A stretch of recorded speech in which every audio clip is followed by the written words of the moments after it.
ഇപ്പോൾ ഒരു 2 മാസങ്ങൾക്ക് മുമ്പ് എനിക്ക് വളരെയധികം വിഷമം തോന്നിയ ഒരു സംഭവം ഉണ്ടായി. ആ സംഭവം ഉണ്ടായത് അപ്പുറത്താണ്, വാമനപുരം മണ്ഡലത്തിലാണ്, അങ്ങറ്റത്താണ്. നമ്മൾ അവിടെ പോവുകയൊക്കെ ചെയ്തിരുന്നു. നമ്മുടെ ഒരു ഗണഗീതം ഒരു ക്ഷേത്രത്തിനകത്ത് പാടിയതിൻ്റെ പേരിൽ ആ ഗണഗീതം പാടിയത് പറ്റില്ല എന്ന് പറഞ്ഞുകൊണ്ട് ചില സഖാക്കൾ സ്റ്റേജിൽ കയറുകയും ബഹളം ഉണ്ടാക്കുകയൊക്കെ ചെയ്തു. അന്ന് ആ ഗണഗീതം പാടുന്നതിനെ എതിർത്തുകൊണ്ട് വേദിയിൽ കയറിയ ആളെ തിരിച്ച് തടഞ്ഞതിൻ്റെ പേരിൽ, അവിടെ ഒരു ചെറിയ കശപിശ ഉണ്ടായതിൻ്റെ പേരിൽ നമ്മുടെ സഹോദരന്മാർക്ക് 20 ദിവസത്തോളം ജയിലിൽ കിടക്കേണ്ടി വന്നു. ഞാൻ അവരെ കാണാൻ വേണ്ടിയിട്ട് പോലീസ് സ്റ്റേഷനിലേക്ക് പോയി. ആരും എന്നെ വിളിച്ചിട്ട് പോയതല്ല, പക്ഷേ രക്തം തിളച്ചതുകൊണ്ട് പോയതാണ്. കാരണം മറ്റൊന്നും കൊണ്ടല്ല, ഗണഗീതം പാടിയത് തടഞ്ഞയാളെ, അയാളെ എതിർത്തതിൻ്റെ പേരിൽ 6 പേര് 10-20 ദിവസങ്ങളോളം ജയിലിൽ കിടക്കേണ്ടി വരുന്ന ഒരു സാഹചര്യം എന്ന് പറയുമ്പോൾ, നമ്മുടെ കേരളത്തിലെ രാഷ്ട്രീയ പരിതസ്ഥിതിയിൽ നമ്മൾ സംഘടനാ പ്രവർത്തനം നടത്തുമ്പോൾ എന്തൊക്കെ വില കൊടുക്കേണ്ടി വരുന്നു എന്നുള്ളതാണ്. 1-2 ദിവസം ജയിലിലേക്ക് പോകേണ്ടി വരുമ്പോൾ പോലും, ഇത്തരം ഒരു സാഹചര്യത്തിൽ പോകേണ്ടി വരുമ്പോൾ പലപ്പോഴും പലരും അത് ജയിലിൽ കിടന്നവന്റെ കുടുംബമാണ്, ഗുണ്ടയുടെ കുടുംബമാണ് എന്നൊക്കെ ഉള്ളത്. നല്ല കുടുംബത്തിൽ ജനിച്ച കുട്ടികളാ, നല്ല മര്യാദയ്ക്ക് ജോലിക്ക് പോയിട്ട് കുടുംബം നോക്കി ഒരു തരത്തിലുള്ള മോശം പ്രവർത്തനവും നടത്താതെ ജീവിക്കുന്നവരാ. പക്ഷേ അവര് നമുക്കൊരു ഗണഗീതം, ഈ രാഷ്ട്രത്തിനെ വന്ദിക്കുന്ന തരത്തിലുള്ളൊരു ഗണഗീതം പാടാൻ അനുവദിക്കില്ല എന്ന് പറഞ്ഞപ്പോൾ അതിനെ നെഞ്ചു വിരിച്ച് നിന്ന് എതിർത്തതിന്റെ പേരിൽ അവർക്ക് ജയിലിലേക്ക് പോകേണ്ടെന്ന സാഹചര്യം ഉണ്ടായി. ഈ സാഹചര്യം കേരളത്തിൽ ഇന്നോ ഇന്നലെയോ തുടങ്ങിയതല്ല. ഞാൻ 2004 ഔദ്യോഗികമായി സംഘടനാ പ്രവർത്തനത്തിലേക്ക് കടന്നു വരുന്നത്. അതിനു മുമ്പ് നമ്മളിപ്പോൾ എപ്പോഴെങ്കിലും ബാലഗോകുലത്തിൽ എൻ്റെ കൃഷ്ണവേഷം കെട്ടിപ്പോയെന്നോ അല്ലെങ്കിൽ എൻ്റെ മാമൻ എന്നെ ചെറുതിലെ കൊണ്ടുപോയിട്ട് ശാഖയിലിരുത്തിയെന്നോ ഉള്ളതൊന്നും അല്ല. ഞാൻ എൻ്റെ പൂർണ്ണബോധ്യത്തോടു കൂടി സംഘടനാ പ്രവർത്തനം തുടങ്ങിയിട്ട് ഇന്ന് 22 വർഷമാവുകയാണ്. 2004 ഞാൻ വട്ടിയൂർക്കാവ് പോളിടെക്നിക്കിലേക്ക് പഠിക്കാൻ വേണ്ടിയിട്ട് ചെല്ലുന്ന സമയത്ത് അത്യാവശ്യം രാഷ്ട്രബോധവും അത്യാവശ്യം ദേശസ്നേഹവും അത്യാവശ്യം സംഘടനയോടുള്ള വല്ലാത്ത ഒരു അഭിനിവേശവും ഒക്കെ കൂടി ചേർന്നിട്ടാണ് ഞാൻ കോളേജിലേക്ക് പഠിക്കാൻ വേണ്ടിയിട്ട് ചെല്ലുന്നത്.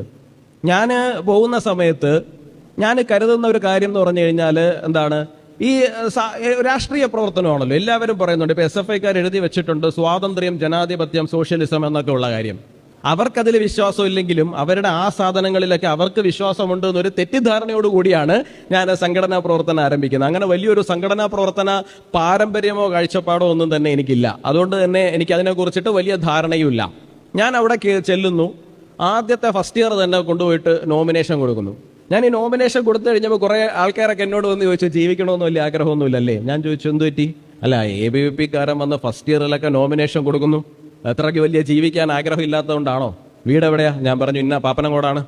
അന്ന് ഞാൻ പാപ്പനംകോടാണ് താമസിക്കുക. പാപ്പനംകോടാണ്. അപ്പോൾ എൻ്റെ അടുത്ത് പറഞ്ഞു, ഈ യൂണിവേഴ്സിറ്റി കോളേജ് വഴിയല്ലേ വരിക? ഞാൻ പറഞ്ഞത് യൂണിവേഴ്സിറ്റി കോളേജ് വഴി തന്നെയാണ് കടന്നു വരുന്നത്. കഴിഞ്ഞ ആഴ്ച യൂണിവേഴ്സിറ്റി കോളേജിന്റെ മുമ്പിൽ 4 ABVP-കാരെ ഇറക്കിയിട്ട് ഇടിച്ചു. അവരെ കുറച്ചുപേരെ വലിച്ചഴിച്ച് സ്റ്റുഡൻറ് സെന്ററിന്റെ അകത്ത് കൊണ്ടുപോയി 3 ദിവസം പൂട്ടിയിട്ടു, കരിക്കൊക്കെ വെച്ച് അവരുടെ പുറത്തിടിച്ചു എന്നൊക്കെ പറഞ്ഞിട്ട് വലിയ ഭീതിപ്പെടുത്തുന്ന കഥകളാണ്. ആദ്യത്തെ റൗണ്ട് ഈ കഥകളൊക്കെ നമ്മളോട് വളരെ സോഫ്റ്റ് കോർണർ ഉണ്ട് എന്ന് തോന്നിക്കുന്ന ആൾക്കാരെ കൊണ്ട് പറയിക്കും. എന്തിനാന്ന് വെച്ച് കഴിഞ്ഞാൽ നമ്മൾ ഈ നോമിനേഷൻ പിൻവലിച്ച് പോകുന്നെങ്കിൽ പൊക്കോട്ടെ എന്ന് വിചാരിച്ചിട്ടാണ്. ഫസ്റ്റ് ഇയറിലെ 6 ക്ലാസ്സുകളിലെ 5 പേരെ കൊണ്ടും പലതരത്തിൽ ഭീഷണിപ്പെടുത്തിയിട്ട് ഇവർ നോമിനേഷനുകൾ പിൻവലിച്ചു. ഒരാൾ മാത്രം നോമിനേഷൻ പിൻവലിച്ചില്ല, അത് ഞാനായിരുന്നു. ഞാൻ മത്സരിച്ചു. എന്നോട് ഭീഷണിപ്പെടുത്താൻ വന്നവരോടൊക്കെയും ഞാൻ പറഞ്ഞു, ഞാൻ കണ്ടോളാം, നിങ്ങളുടെ ഭീഷണി എൻ്റെ അടുത്ത് ഉണ്ടാവേണ്ടുന്ന കാര്യമില്ല. ഞാൻ സംഘടനാ പ്രവർത്തനം നടത്താൻ തീരുമാനിച്ചിട്ടാണ് ഞാൻ ഈ ക്യാമ്പസിലേക്ക് വന്നത്. ഞാൻ ഇവിടെ അത് തീരുമാനിച്ചിട്ടാണ് വന്നത് എന്നുണ്ടെങ്കിൽ, ഇവിടെ നോമിനേഷൻ ഞാൻ കൊടുത്തിട്ടുണ്ട് എന്നുണ്ടെങ്കിൽ ഞാൻ ഇവിടെ മത്സരിക്കും. ജയവും തോൽവിയും ഒക്കെ രണ്ടാമത്തെ ഭാഗമാണ്. പക്ഷെ ഞാൻ ഇവിടെ മത്സരിക്കും. നിങ്ങളുടെ തിട്ടൂരത്തിന് നിന്ന് തരാൻ ഞാൻ ഉദ്ദേശിക്കുന്നില്ല എന്ന് പറഞ്ഞുകൊണ്ട് ഞാൻ അവിടെ മത്സരിച്ചു. ഫസ്റ്റ് ഇയറുകളിൽ 20 വർഷത്തെ ചരിത്രത്തിനിടയിൽ SFIയുടെ ആ കോട്ട വീണു. 20 വർഷത്തിനിടയിൽ ആദ്യമായിട്ട് ഫസ്റ്റ് ഇയർ ക്ലാസ്സിൽ ഒരു ABVP-കാരൻ ജയിച്ചു. അത് ഞാനാണ്. അന്ന് 7 വോട്ടിന് ജയിക്കുന്ന സാഹചര്യം ഉണ്ടായി. ഒരാഴ്ച കഴിഞ്ഞപ്പോൾ SFIക്കാരെല്ലാവരും കൂടി എന്തോ ഒരു കാര്യത്തിന് സമരവും വിളിച്ചുകൊണ്ട് എൻ്റെ ക്ലാസ്സിലേക്ക് കയറി വന്നു. ക്ലാസ്സിൽ ബെഞ്ചിലിരിക്കുകയായിരുന്ന എന്നെ ഇവരൊരു 10-30 പേര് കൂടിയിട്ട് പൊക്കിയെടുത്ത് എങ്ങനെ ഫ്രണ്ടിലെത്തിയെന്ന് എനിക്കറിയില്ല, എടുത്തെറിഞ്ഞാന്ന് തോന്നുന്നു. നേരെ വന്നു. ഇവർ 30 പേര് കൂടി വളഞ്ഞിട്ട് ചവിട്ടി. ഞാൻ കരുതി ഇതോടുകൂടി കഴിയും. ഇല്ല, കഴിഞ്ഞിട്ടില്ല. അതൊരു ആരംഭം മാത്രമായിരുന്നു. 1 വർഷം ഞാൻ അവിടെ നിന്ന് ഈ പറയുന്ന സംഘർഷം, ഞാൻ ഒരു വശത്തും ഇവർ ഇത്രയും പേര് മറുവശത്തും എന്നുള്ള നിലയിൽ വലിയ സംഘർഷത്തിലേക്ക് പോയി. സെക്കൻഡ് ഇയർ ആയി. സംഘടനാ പ്രവർത്തനം കൊണ്ട് അത്യാവശ്യം ഞാൻ വളരെ ശാന്തമായി സൈലന്റായി, നിങ്ങൾക്കറിയാം ഞാൻ എങ്ങനെയാണ് സംഘടനാ പ്രവർത്തനം നടത്തുന്നതെന്ന്, വലിയ വെല്ലുവിളിയൊക്കെ ബഹളങ്ങൾക്കോ ഒന്നും പോകില്ല, മര്യാദയ്ക്ക് ചെയ്യേണ്ട കാര്യം മാത്രം ചെയ്തു പോകുന്നു. അങ്ങനെ ചെയ്തു പോയി സെക്കൻഡ് ഇയർ ആകുന്ന സമയത്ത് രക്ഷാബന്ധന് 99 പേര് ആ ക്യാമ്പസിൽ നിന്ന് രക്ഷാബന്ധന് പങ്കെടുക്കുന്ന സാഹചര്യമാണ്. എനിക്ക് ഇന്നും ആ നമ്പർ ഓർമ്മയുണ്ട്, മറ്റൊന്നും കൊണ്ടല്ല. ഒരാളും കൂടെ ഉണ്ടായിരുന്നെങ്കിൽ 100 ആയേനെയല്ലോ എന്ന് പറയുന്ന വലിയൊരു വിഷമം എനിക്കുണ്ടായിരുന്നു. ഇതോടുകൂടി SFIക്കാർക്ക് വീണ്ടും ഹാലിളകി, ഇവർ വലിയ സംഘർഷത്തിലേക്ക് പോയി. സ്വാഭാവികമായിട്ട് അത് തിരിച്ചൊരു വലിയ റിട്ടാലിയേഷൻ സംഭവിക്കേണ്ടുന്ന കാര്യം വന്നു. അങ്ങനെ അന്ന് എനിക്ക് ആ കോളേജിൽ പഠനം നിർത്തേണ്ടി വന്നു എന്ന് മാത്രമല്ല, ഈ നെടുമങ്ങാട് മണ്ഡലവുമായിട്ടുള്ള എൻ്റെ ബന്ധം അവിടെ നിന്ന് ആരംഭിച്ചു. കാരണം 2005 18-ാം വയസ്സിൽ ഞാൻ അങ്ങനെ ഒരു വധശ്രമ കേസിൽ പ്രതിയായിട്ട് നെടുമങ്ങാട് കോടതി കയറി ഇറങ്ങാൻ തുടങ്ങിയതാണ്. അപ്പോൾ അന്ന് മുതൽ തുടങ്ങുന്നതാണ് ഈ നെടുമങ്ങാടുമായിട്ടുള്ള ഒന്നല്ലെങ്കിൽ മറ്റൊരു തരത്തിലുള്ള ബന്ധം എന്ന് പറയുന്നത്. അപ്പോൾ ഞാൻ വിവാഹം കഴിച്ചത് കണ്ണൂരിൽ നിന്നാണ്. അപ്പോൾ അതുകൊണ്ട് തന്നെ പലരും പറയാറുണ്ട് എന്താണ് ഞാൻ കണ്ണൂരുകാരനാണെന്ന് ചിലർ തെറ്റിദ്ധരിച്ചിട്ടുണ്ട്. ഞാൻ വിവാഹം കഴിച്ചത് കണ്ണൂരിൽ നിന്നാണ്. കണ്ണൂരിൽ നിന്ന് മാത്രമല്ല, സാക്ഷാൽ AKGയുടെ കുടുംബത്തിൽ നിന്നാണ് കല്യാണം കഴിക്കുകയും ചെയ്തത് എന്നുള്ളത് മറ്റൊരു വസ്തുത. അപ്പോൾ ഈ കണ്ണൂരിൽ ചിലപ്പോൾ അവരുടെ വീട്ടിലേക്ക് പോകുമ്പോൾ ഞാൻ കരുതിയത് നമ്മളാണ് ഏറ്റവും കഷ്ടപ്പെട്ട് സംഘടനാ പ്രവർത്തനം നടത്തുന്നത്. ഇത്രയൊക്കെ കഷ്ടപ്പാടുകളിലൂടെ നമ്മൾ കടന്നു വന്നതല്ലേ. കാരണം വീട്ടിലിപ്പോൾ എൻ്റെ അമ്മ മാത്രം ഉണ്ടായിരുന്ന സമയത്ത് രാത്രിയിൽ പോലീസ് വീട്ടിൽ കയറി വരിക, വീട്ടിനകത്തൊരു സീൻ ഉണ്ടാവുക എന്നൊക്കെ പറയുന്നത് നമ്മൾ പലർക്കും അറിയാവുന്നതാണ്. അതിലൂടെ ഞാൻ കടന്നു പോയതുകൊണ്ട് പറഞ്ഞാണ്. അപ്പോൾ നമുക്ക് തോന്നി ഇതൊക്കെ വലിയ സംഭവമാണ് എന്നുള്ള കാര്യം. ഞാൻ കണ്ണൂരിൽ പോകുന്ന സമയത്ത് ഒരു ദിവസം എന്നോട് ചേട്ടാ രക്ഷാബന്ധന് പങ്കെടുക്കാമെന്ന് വെച്ചാൽ ഞാൻ പറഞ്ഞു പിന്നെന്താ പങ്കെടുക്കാമല്ലോ. അപ്പം ഞാൻ ശാഖയിലാണ് എനിക്ക് രക്ഷാബന്ധൻ എന്ന് പറഞ്ഞിട്ട് അവിടേക്ക് പോയി. അവിടെ പോകുന്ന സമയത്ത് ഒരു പാർട്ടി ഗ്രാമമാണ്. അപ്പോൾ ശാഖ എന്ന് പറയാൻ വേണ്ടിയിട്ട് പറ്റില്ല. ഒരു 800 സ്ക്വയർ ഫീറ്റ് വീടിന്റെ ഒരു ഹാളിലാണ് ഈ പറയുന്ന രക്ഷാബന്ധം നടക്കുന്നത്. 800 സ്ക്വയർ ഫീറ്റ് വീടിന്റെ ഒരു ഹാളിലാണ് ഇത് നടക്കുന്നത്.